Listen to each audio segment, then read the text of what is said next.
factor of 2, the power of 2. Under 2, there's an easy manipulation in the computer system.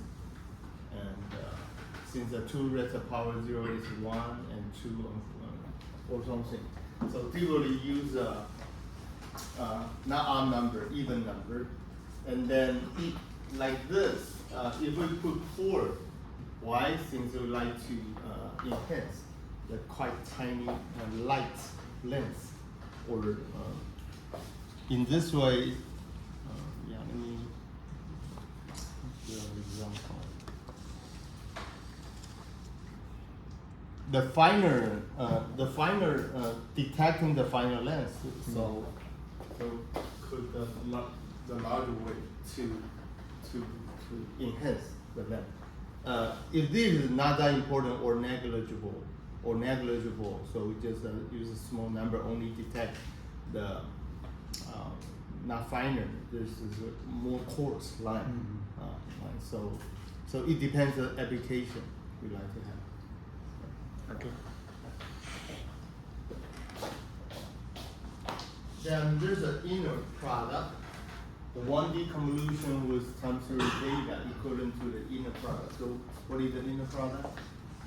What is the definition of inner product? Peggy? Or the girl behind the Peggy? So what is the inner product?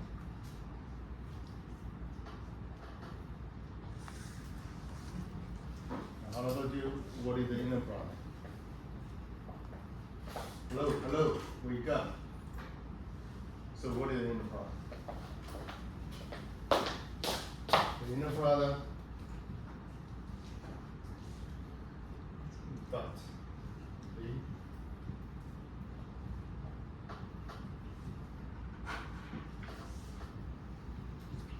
So evaluate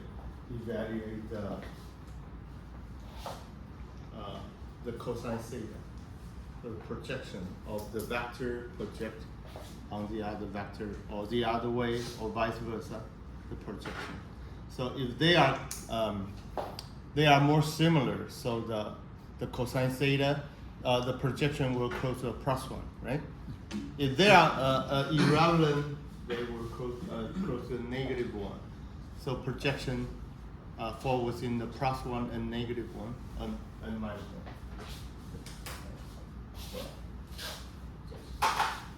So convolution with time series and projection.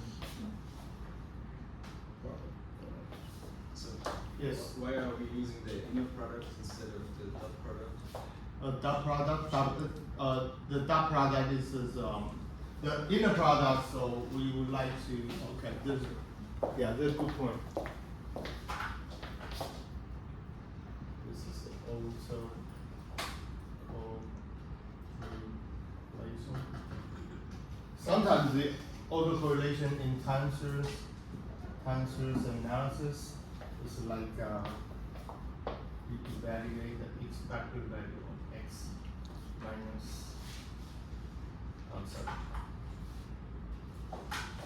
xt minus mu x times the xt plus k minus mu x. So this is called a covariance calculation. So once in a while, if the inner product is a greater inner product, they are more correlated since it regress to itself. So this is like a bivariate analysis. So we calculate the inner product to represent the autocorrelation within the data. So, however, the time window,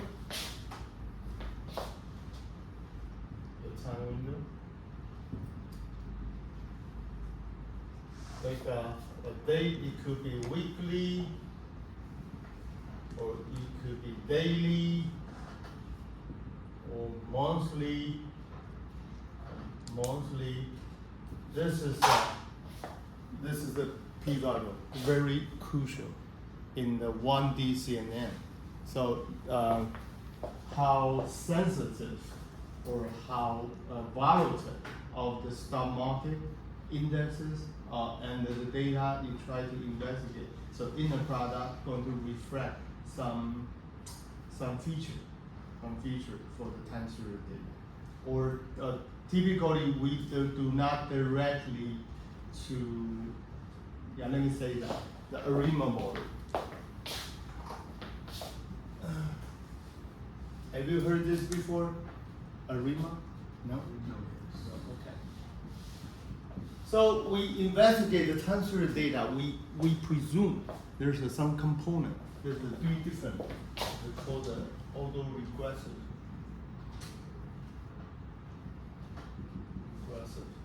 I is integrated, and it's a moving average. So sometimes autoregressive, that means we would like to know what is the difference or what is the correlation between time I stand on time t with the relationship with the same variable at the different time t plus k. So we just try to calculate the inner product. If they are close to the plus one, so we are more correlated. If they are more orthogonal, they're close to zero. They are non-correlated. So there's some. That would also be the case with the dot product, right? The inner product, yes. So the dot product would also do the same job, right? Yes. If they're like almost parallel, so. So they are close to each other. Yes, yes, very yes. big. So like this. Yes. Like this is time series data. Like this is the fixed window for the 7. So this is series like a vector m.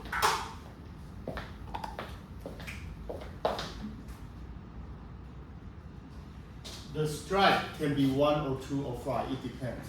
Then these two, we compute the cross product. No, inner product, I'm sorry.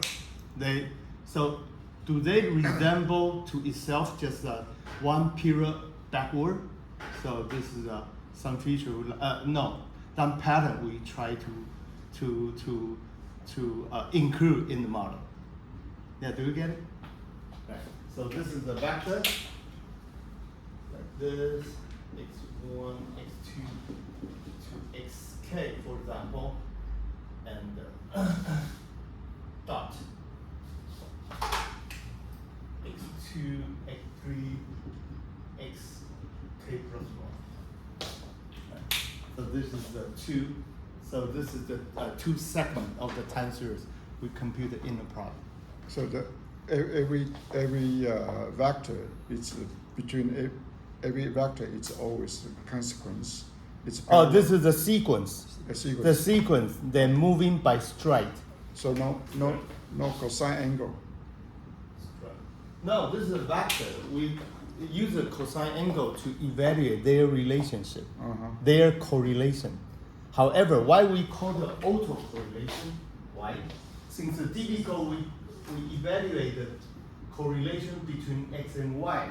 In this case, we evaluate the same variable,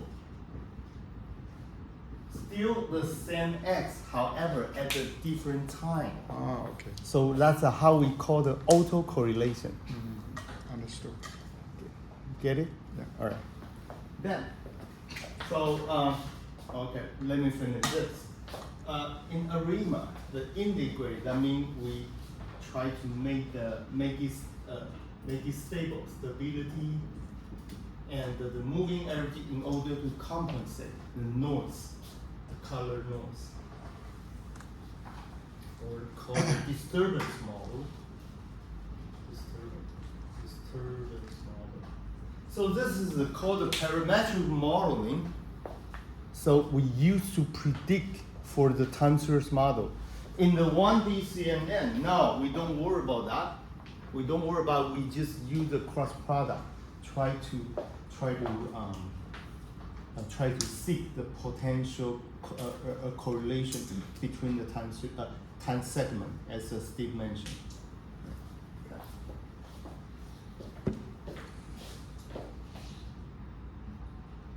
Okay, then operate over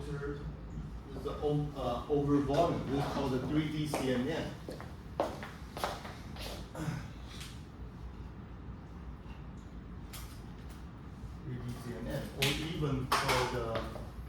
dealing with the film or video or the different three different color. This is RG and B. So this is that 3-channel example and RGB image for that contain R and G and B. So there's a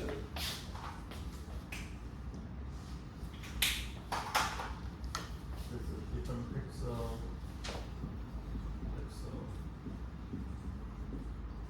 Or G and B, the 3 band.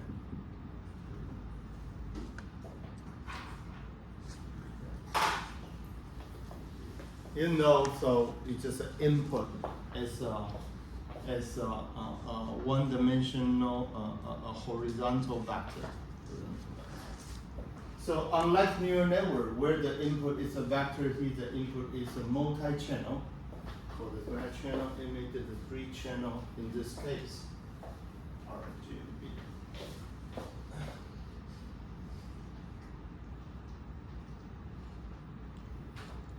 Then, so this convolution operation is a key or pivotal to the convolution neural network. So causes modification, since modification is 1 by 1.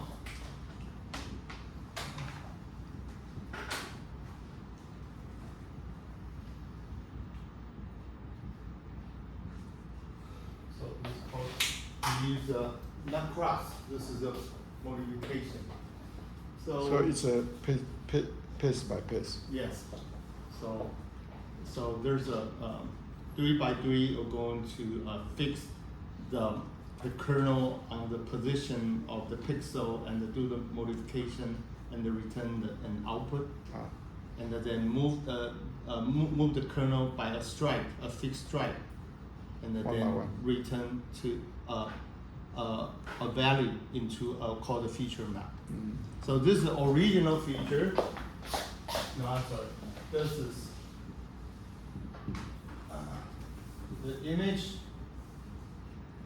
and this is the kernel times and to provide feature map.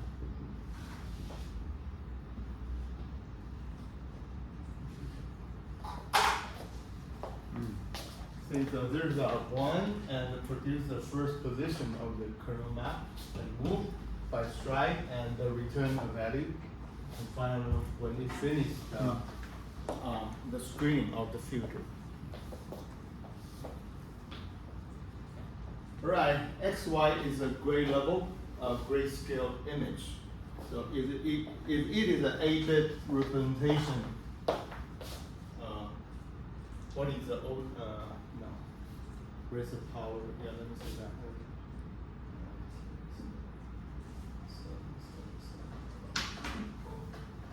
256, right? It is a gray level, is 256. So what is the meaning of 256?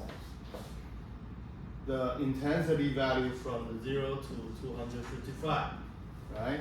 0 will be the all black,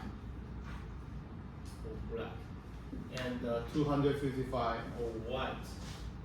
So in between will be gray level.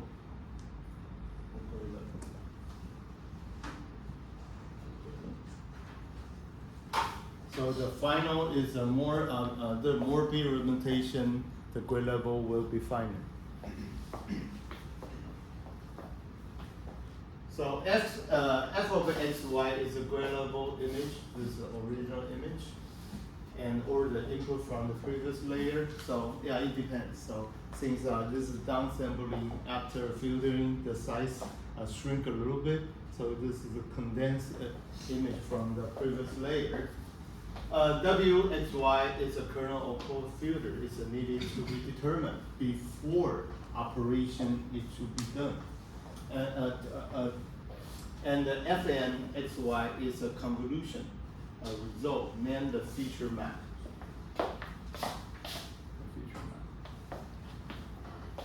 Called FNXY. So then it is an input to the next. So the feature map going to be the input of the next convolution layer.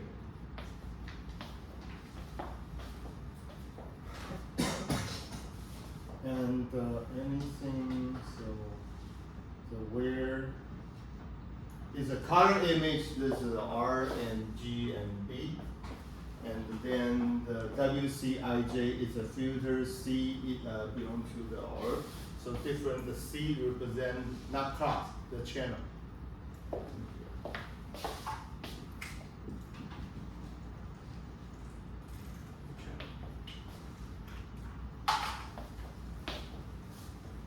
Then the feature map is a convolution layer of a scalar. So in the CNN, the weight of the filter are the decision variable to learn. This is the entire optimization. So that's how we call the loss function of the weight. The weight going to be the hyperbound, so we try to minimize the loss function.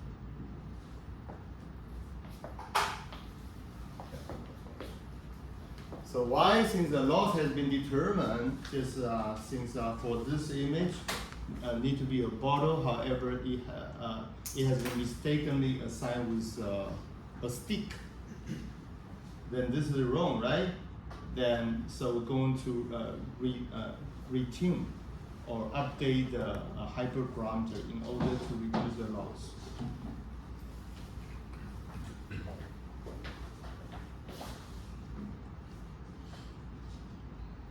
So, yeah, this is learn that minimize the loss function based on set of training data. So, why? How can we reduce the bias? So this is the training data. Now this is the entire data. If we so unlucky, we just unlucky and to get a sample which is a little bit biased toward that particular class. For example, there's a dog and the rabbit and the mule and the sheep and the horse. However, we so unlucky, we just take a sample. There is more data toward the sheep. So well, when we train the model, so the output going to be misleading. In order, how can we deal with this kind of difficulty? Yes. You do some weights for the samples? Yes. Again? Weights for the samples. Okay, stratified sampling. Thank you. Very good. Yeah.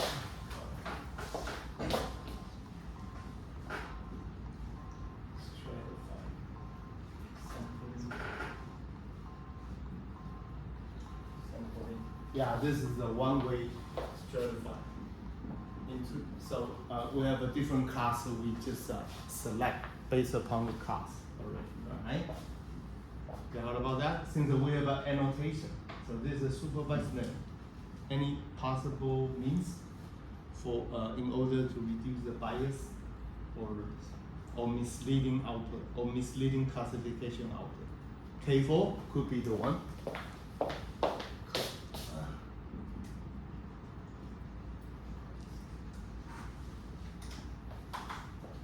Cross validation.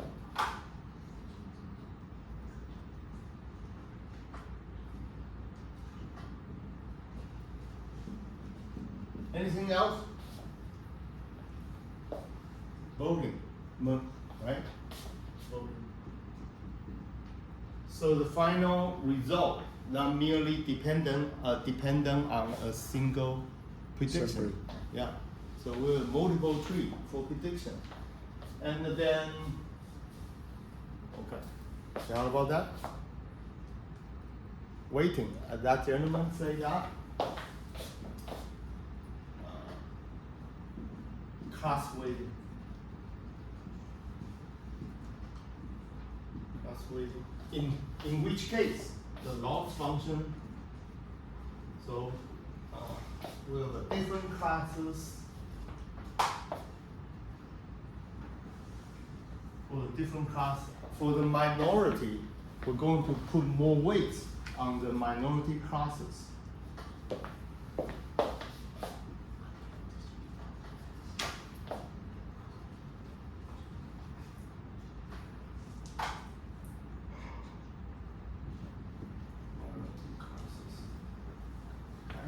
So we can use exponential form of the weighting scheme to put, if the class is of smaller size, we put the more weights when we evaluate the loss function. So this is several means for coping with we call the class imbalance.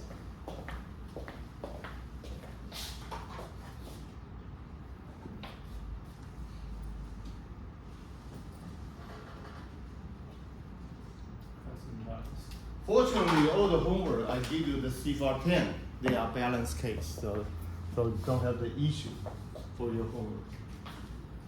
Yeah.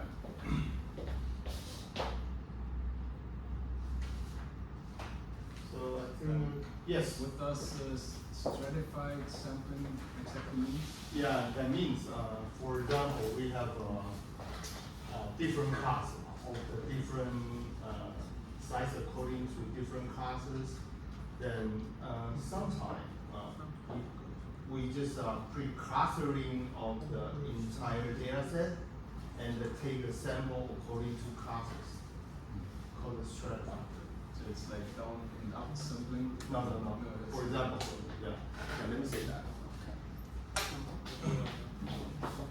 We have 3 different classes with annotation.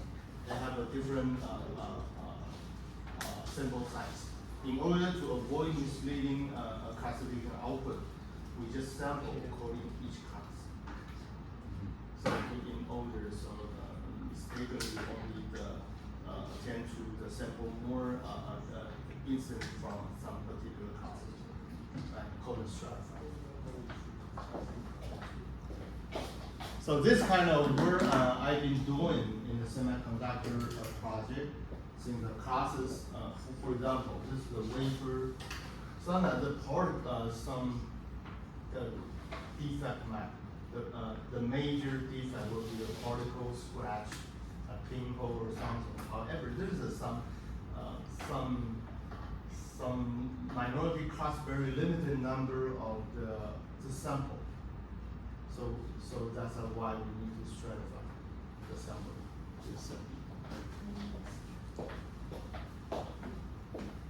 Okay, I think they are repetitive, so I'm gonna skip that.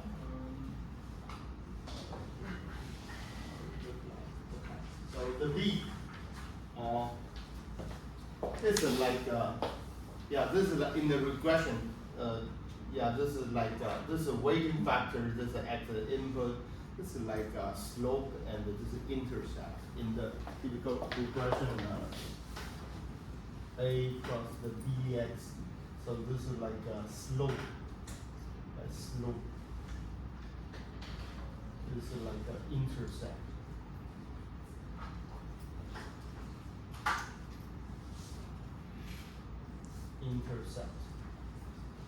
So in the control theory, so it's also applied the deep learning to the control. So it is known as the process offset.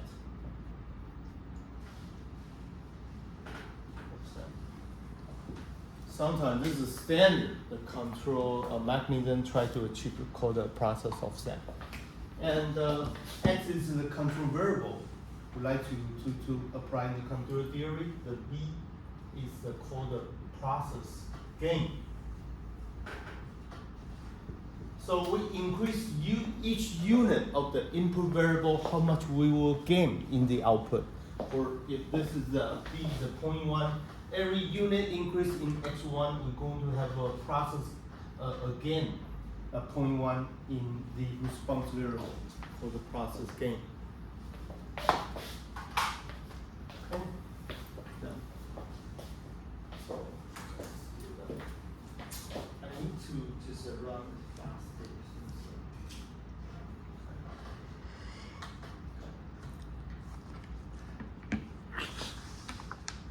Okay, then let me tell you the convolution layer is the main building block for convolutional neural network.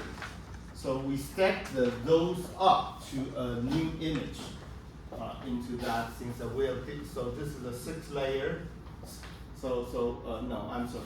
We have a 6 Filter. kernel, then it produces 6 layers, 1, 2, 6. So we stack up those new image of size 25 by 25 by 6. Since every time it is the window size is 3 by 3, each time going to the size, the vertically or horizontally will decrease by 2. The 32 reduce to 28. Since the y dish is 6, since we have a 6 kernel, 6 feature map, we apply 6 kernel to produce a 6 different feature map.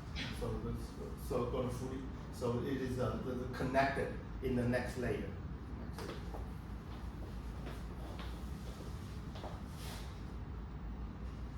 Does it make sense to you? Why it is reduced by from the 32 to 28? Yeah, let me run a simple example.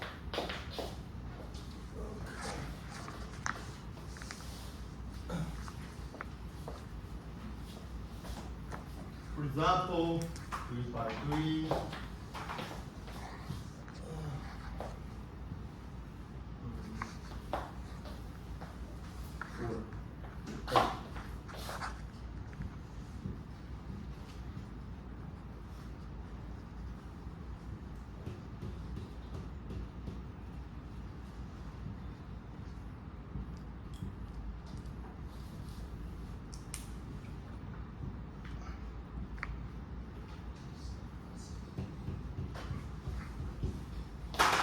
Right, so the size is originally 8 by 8, right?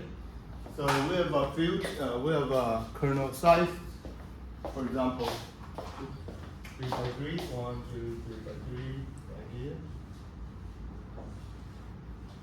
And then imagine you move the filter, and one step to the right, one step to the right, one step to the right. How many? 1, 2, 1, 2, 3, 3. I messed up. I'm sorry.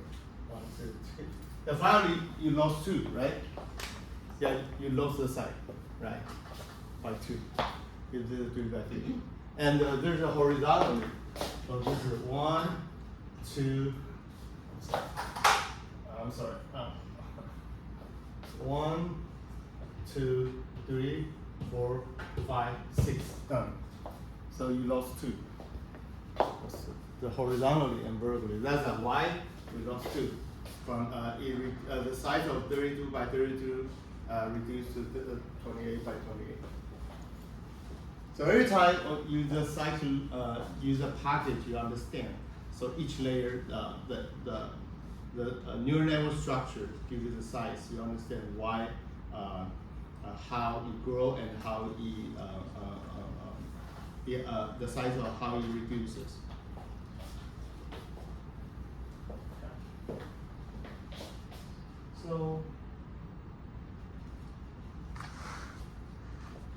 So convolution comprises a set of independent filters. So yeah, let me ask you, why do I have a different filters? Then, why do you think we have a different filter? Sometimes we need to screen out the edge, horizontally edge and the vertical edge, or even curve, right?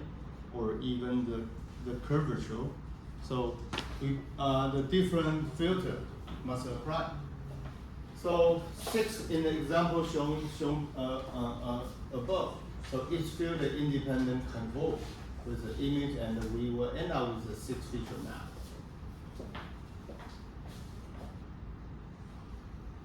Okay, I'll stop here for a while. I introduce the first homework, and now it doesn't mean you need to turn in the homework next week. No, I let you to warm up a little bit to try to look at the data set. So I will upload to the line group. So let me introduce the first homework.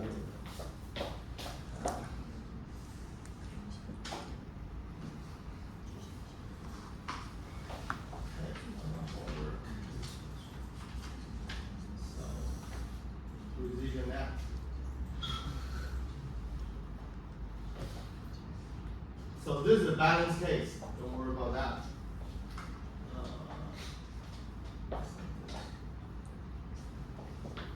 So the AI 200, the over number one. So we have a 1A and 2A. First convolution network is applied to solve the 2D problem, that is image. The 1B, you're going to apply the 1D CNN to solve the time series data. Right? So in this assignment, you will learn how to use the classical convolution network. VGG is like back in the 2016 or 17. That's released by a research group from Britain. And the residual net is quite famous in the most recent 5 years. This is from a Chinese guy, I believe, yeah, who worked for Microsoft, I believe, to process the CFAR 10. 10, that means we have a 10 independent process, like this.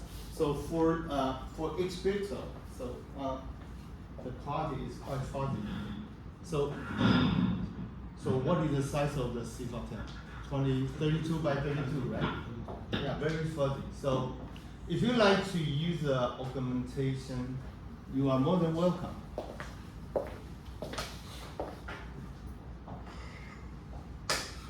Image augmentation.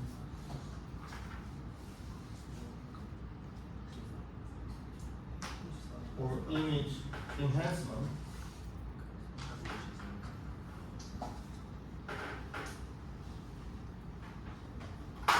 That would be great. Don't worry about that, since you have a true annotation like this. Like the picture is quite fuzzy, right? We apply the image augmentation. We still have a send label, right? We still have a send label. Don't worry about that. And we augment this picture by 3, so we have 4. We have 3 additional images. Then I believe the classification result, accuracy, the F1 value, and a positive or so this is a confusion matrix. The performance must improve.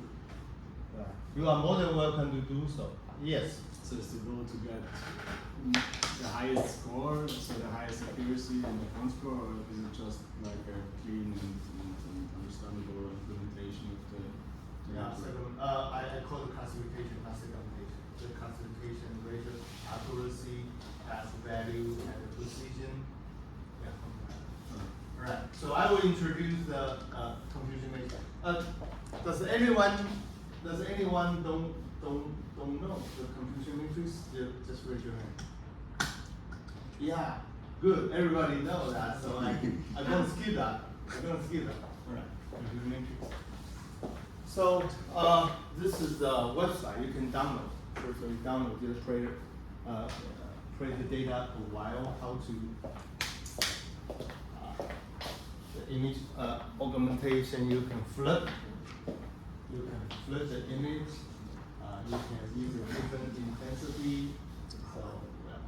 So you can just tilt by some angle. The airplane, automobile, bird, trust me, they're very, we call the aliasing between 2 classes, the dog and the cat. They are confusing each other. Since the dog, they have an ear, they have a mustache. Well, and the low quality image, like a 32 by 32. This is very, very fuzzy. So when you look at the diagonal, this is called the recall or sensitivity. Confusion matrix.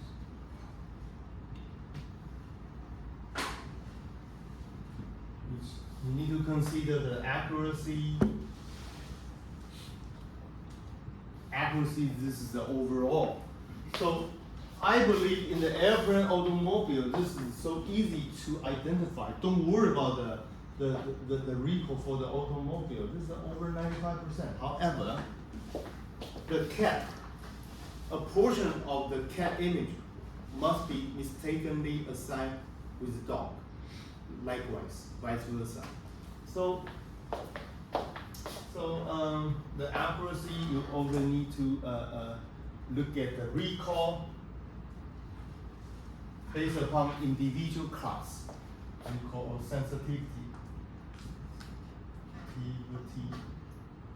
and need to look at the false positive rate, the false negative rate, and F value.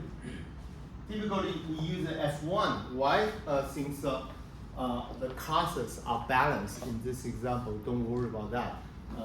Sometimes we use F.5 and F.2.0. So don't worry about for this homework. Don't worry about that. Only consider the F1. Typically, we expect this is greater, at least greater than 0.85. That's more trustworthy and more reliable. Okay, I will talk about this next week. Don't worry. If you have time, please check in. Go to the wiki to familiar yourself for a while. And let me say that to process the CIFAR-10 data set, the data set consists 60,000 is quite a reasonable large data set.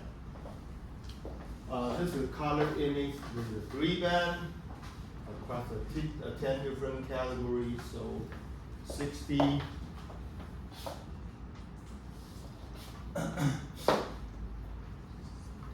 So 60K, you can separate the training, validation, and testing. And the test. Like a 65% and 50%, 25. You just decompose yourself as long as you consider reasonable. And so please look at the detail of the DGG and the residual net. I will talk about the detail about these two CNN structures. Let me just spend a little time. Class requirement, the model selection. So you prefer. So what is the structure you prefer? DGG we have DGG 16. We have a DGG DGG 32. What is the best for the CIFAR-10 under investigation? Implement DGG 16 and residual 50. Perform the comparison. What kind of point? So mail folder, I will upload it. Don't worry about that. A model using the Keras or PyTorch. It won't matter. You get a collab, whatever. And the trained model train both VGG and residual on the CIFAR-10 data set. Adjust the hyperparameters. Just provide the evidence why you do that. Just show me the evidence. There's a package for the prompt optimization in scikit-learn, which is accessible, which allow when you run it, you interpret the final result to mean why this is true for you, why it has a sense to you. Performance evaluation, the model on the test set.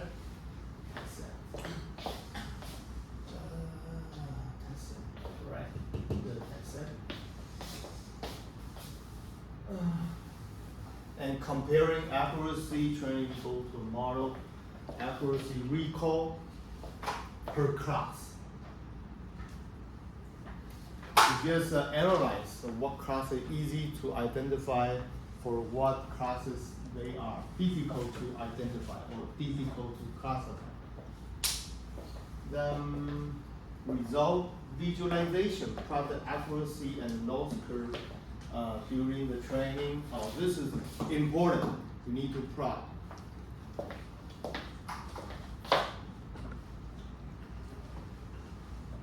Conversion plot. For training, for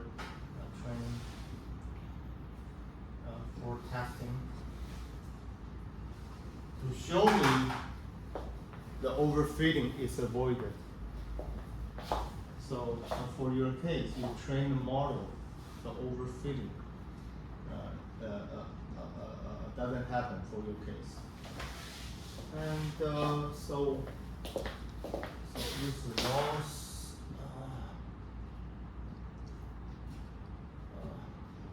and you see area under curve. Loss,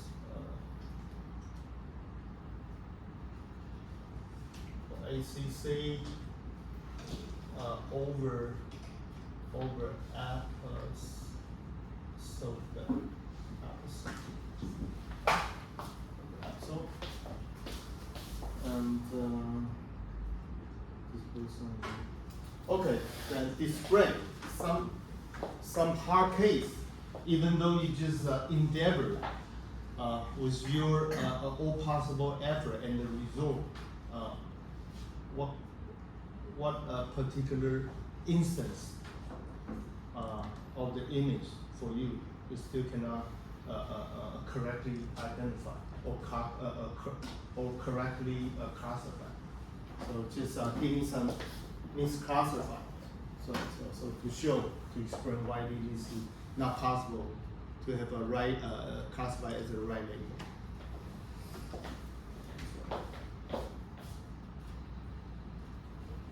Let me finish that and let you go.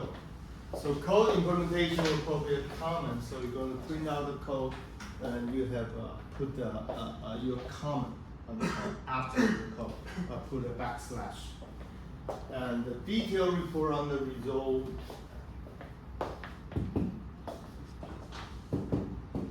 Okay, and then a detailed report and including the model accuracy loss function, and comparison performed between the VGG and the residual length. That's it. Only two. Don't try alternative model like diffusion. No need. Relevant charts such as training curve and misclassified example. Yeah, I think I'm done. Yeah, hope you like it. I will get into the detail of these two models next week. So please be sure to download the CIFA 10. When you in your leisure time. Yeah, have a nice weekend. See you next week. Thank you.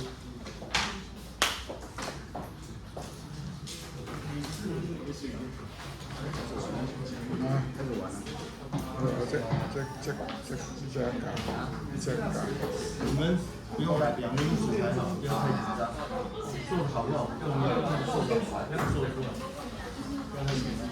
那后来企业会给我们建议的后来的文件档。不用